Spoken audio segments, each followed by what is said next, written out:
رب اشرح لي صدري ويسر لي امري واحلل عقدة من لساني يفقهوا قولي.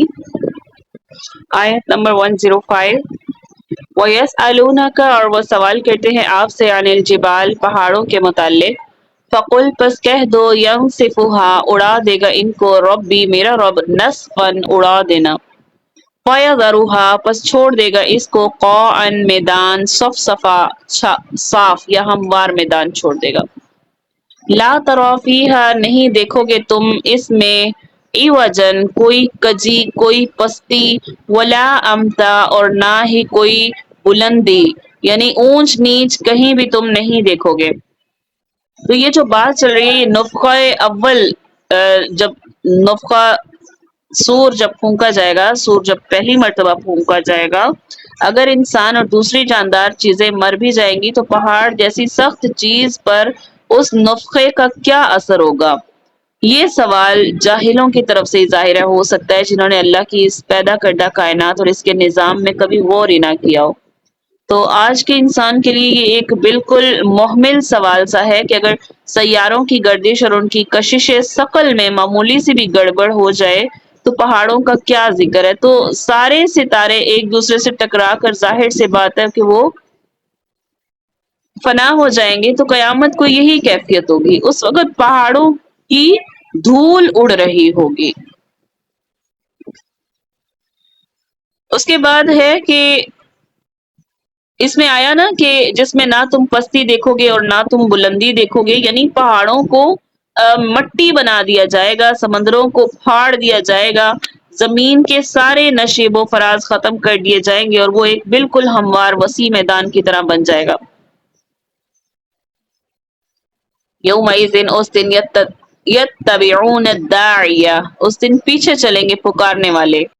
لا عوج، نہیں کجی، لہو، اس کے لیے، وخشعت الاصوات، اور نیچی ہو جائیں گی آوازیں. خشی ہے، خشی سے مراد نیچی ہو جائیں گی آوازیں، للرحمن، رحمان کے لیے. فلا تسمع، پس نہ تو سنے گا، الا ہمسا، مگر آہستہ آواز.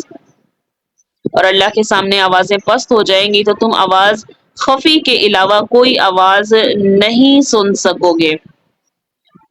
تو اب دوسرا جب سور پھونکا جائے گا تو یہ اللہ کا مقرر کردہ فرشتہ کون ہوگا؟ اسرافیل. اس دنیا میں تو اللہ نے لوگوں نے اللہ کی داعی کی بات کو سننا بھی گوارا نہیں کیا، بلکہ اس کی مخالفت ہی کرتے رہے. داعی یعنی پکارنے والا. مگر اس دن اللہ تعالی کی طرف جو بلانے والے کی آواز ہوگی وہ سراپا عمل بن جائے گی، یعنی وہ جو کچھ کہے گا ٹھیک اسی طرح کرتے جائیں گے. وہ کہے گا کہ چلو میدان حشر کی طرف سارے دوڑ دوڑ کر جائیں گے، یعنی جو پکارنے والی آواز ہوگی اور حکم جو ہوگا وہ سارے پوری طرح سمجھ رہے ہوں گے. اس دن سب لوگ اللہ تعالیٰ کی یا اس فرشتے کی آواز اور حکم کو فوراً فوراً سن رہے ہوں گے. کسی کو اونچی آواز سے کسی دوسرے سے کوئی بات پوچھنے کی ہمت ہی نہیں رہے گی. اس دن یا تو ان کے قدموں کی چاپ کی آواز سنائی دے گی یا صرف آپس میں جو کہتے ہیں نا خسر پھسر کرنا، صرف یہ آواز ہوگی اس دن کی ہولناکیوں سے بچنے کے لیے جو آپس میں کریں گے.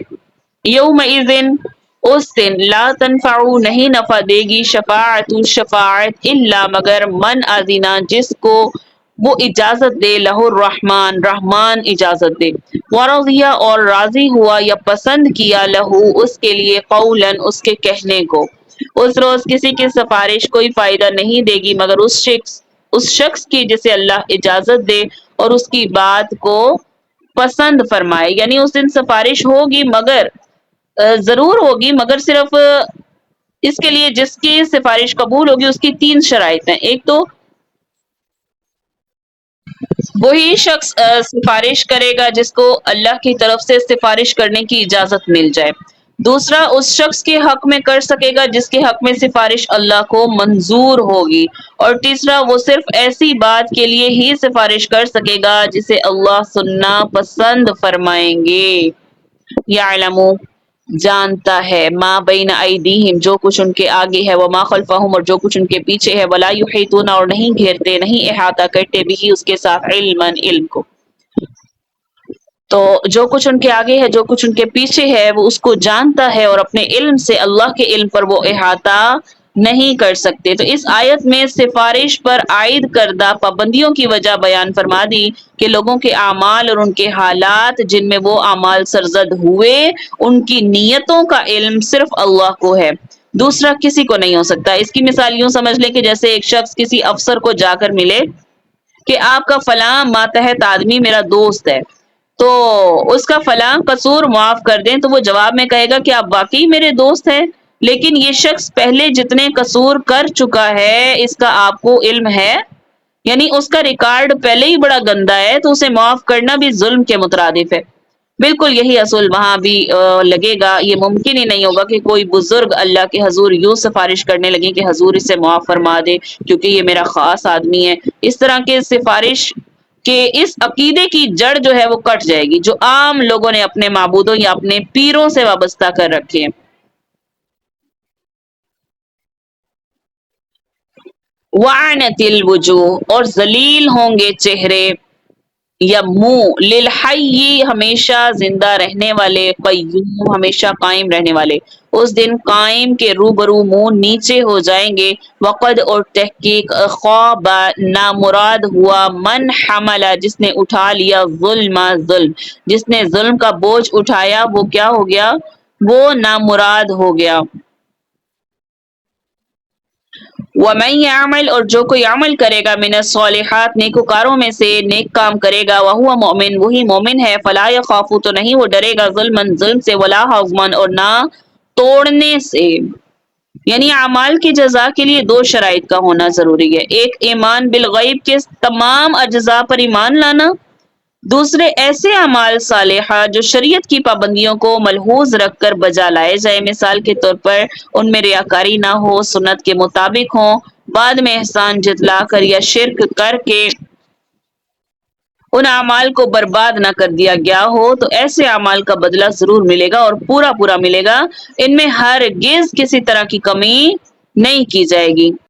وَكَذَلِكَ اور اسی طرح انزلناہ اتارا ہے ہم نے قرآن عربیًا عربی زبان میں، یا اس عربی قرآن کو نازل کیا ہے، وصرفنا اور اس طرح سے بیان کیا ہے ہم نے فیہ اس میں من الوعید وعیدیں ڈراوے، لعلہم تاکہ وہ یتقون وہ ڈریں، او یحدث یا پیدا کرے لہم ان کے لیے ذکرا یاد، یعنی قرآن میں جو قیامت کے احوال اور برے اعمال کی سزائیں بتائی گئی ہیں، تو ان سے مقصد کیا ہے یہ بتانے کا کہ لوگ اپنے برے اعمال کے نتائج سے ڈر جائیں، ان میں تقوی پیدا ہو، اور اگر ایسا نہ ہو سکے تو کم از کم ان کے دلوں میں کچھ سوچ ہی پیدا ہو جائے، ممکن ہے یہ سوچ ان کی ہدایت کا سبب بن جائے اور ان کے ذریعے پھر دوسروں کو بھی ہدایت مل جائے۔ فتعالی پس بلند مرتبہ ہے اللہ مالک بادشاہ حق سچے کا، ولا تجعل اور مت جلدی کرو بالقرآن قرآن کے ساتھ من قبل اس سے پہلے ان یقضا کہ یہ تمام ہو جائے الیک تیری طرف وحی ہو اس کی وحی، وقل اور کہہ دو ربی زدنی علما اے میرے رب میرے علم میں زیادتی کر، زیادہ علم دے۔ تو کیا فرمایا اللہ جو ہے وہ سچا بادشاہ ہے، عالی قدر ہے، اور قرآن کی وحی جو تمہاری طرف بھیجی جاتی ہے اس کے پورا ہونے سے پہلے قرآن کے پڑھنے کے لیے جلدی نہ کیا کرو اور دعا کرو کہ میرے پروردگار مجھے اور زیادہ علم دے۔ تو شروع میں جب آپ صلی اللہ علیہ وسلم پر سیدنا جبرائیل علیہ السلام وحی لے کر نازل ہوتے تو آپ ساتھ ہی ساتھ وحی کے الفاظ کو اس خیال سے دہرانے لگتے کہ بعد میں بھول نہ جاؤں۔ اس طرح وحی کے اگلے مضمون سے آپ کی توجہ ہٹ جاتی تھی یا کٹ جاتی تھی، تو اس بات کا ذکر سورہ قیامت میں بھی آئے گا، اور اللہ تعالیٰ فرما رہے ہیں کہ آپ ساتھ ساتھ اس کو یاد رکھنے اور زبان چلانے کی کوشش نہ کیا کریں، آپ کے سینے میں اسے محفوظ کرنا، پھر زبان سے انہیں الفاظ کی ادائیگی کروا دینا، یہ ہمارے ذمے ہے۔ جب وحی نازل ہو رہی ہو آپ بس پوری توجہ سے اسے سنا کریں، مگر معلوم ہوتا ہے کہ ایسی عادت ابھی تک آپ میں پوری طرح راسخ نہ ہوئی تھی، تو اسی بات کا دوسرے انداز میں اللہ تعالیٰ نے یہاں پر ذکر کیا، اور یہ ہدایت بھی کی گئی کہ ساتھ ہی ساتھ آپ دعا کیا کرتے رہے، اللہ تعالیٰ مجھے قرآن کریم میں اور زیادہ سمجھ اور زیادہ علوم میں معرفت عطا فرما۔ وَلَقَدْ البتہ تحقیق عہدنا عہد لیا تھا ہم نے الی آدم آدم کی طرف من قبل اس سے پہلے فنسیا پس بھول گیا ولم نجد لہو اور نہ پائی ہم نے عزما اس میں ہمت یعنی ہم نے پہلے آدم سے وعدہ لیا تھا مگر وہ اسے بھول گئے اور ہم نے ان میں صبر اور اثبات نہ دیکھا۔ یہاں سیدنا آدم علیہ السلام کے بھولنے کا ذکر کی مناسبت سے فرمایا، یعنی چونکہ بھول جانا انسان کی فطرت ہے نا، تو اسی لیے اللہ تعالیٰ کی طرف سے بار بار ذکر یا یاد دہانی نازل کی جاتی رہی ہے۔ اور اس فطرت انسان کا آغاز ان کے جو ہے وہ باپ یعنی آدم سے ہی ہو گیا تھا۔ ان کا عزم اتنا مضبوط نہیں تھا کہ وہ ہر وقت اللہ سے کیے ہوئے وعدے کو یاد رکھتے۔ تو ایک لمبی مدت کے بعد جب آدم علیہ السلام کو وہ وعدہ بھول گیا تو شیطان کا داؤ چل گیا کہ آپ نے فلاں درخت کا پھل نہیں کھانا یا فلاں درخت کے قریب تک نہیں جانا۔ انسان کی فطرت میں یہ شامل ہے کہ وہ کیے ہوئے وعدوں کو بھول جاتا ہے، تو یاد دہانی کرانا یہ اللہ تعالیٰ مختلف جگہ پر کراتے رہے ہیں۔ تو اب یہاں پر بتانا کیا مقصود ہے، ایک لمبے عرصے کے بعد جب آدم علیہ السلام وہ وعدہ بھول چکے اور شیطان کا ان پر پھر داؤ چلا اور آپ شیطان کے فریب میں آئے، تو نتیجہ یہ نکلتا ہے کہ بھول چوک انسان کی فطرت میں داخل ہے۔ اور اس کا دوسرا مطلب یہ بھی ہو سکتا ہے کہ انہوں نے بھول چوک کر اللہ کی نافرمانی کی تھی، ان کا ارادہ نافرمانی کا بالکل نہیں تھا، اور اس مطلب کا نتیجہ آدم علیہ السلام کی سرکشی سے بری ان کو قرار دینا ہے۔ بعض لوگ جو یہ کہتے ہیں کہ آدم علیہ السلام نے سرکشی کی تھی، نافرمانی کی تھی، نعوذ باللہ، تو یہ غلط ہے۔ تو اللہ تعالیٰ یہ خود ان کی برات نازل فرما رہے ہیں کہ ان سے غلطی ہوئی تھی، وہ بھول گیا تھا، فنسیا، وہ بھول گیا تھا، ولم نجد لہ عزما، اور ہم نے اس میں کوئی ہمت نہیں دیکھی تھی، یعنی اس پر کوئی ثابت قدمی نہیں دیکھی تھی، انہوں نے فوراً رجوع کر لیا تھا۔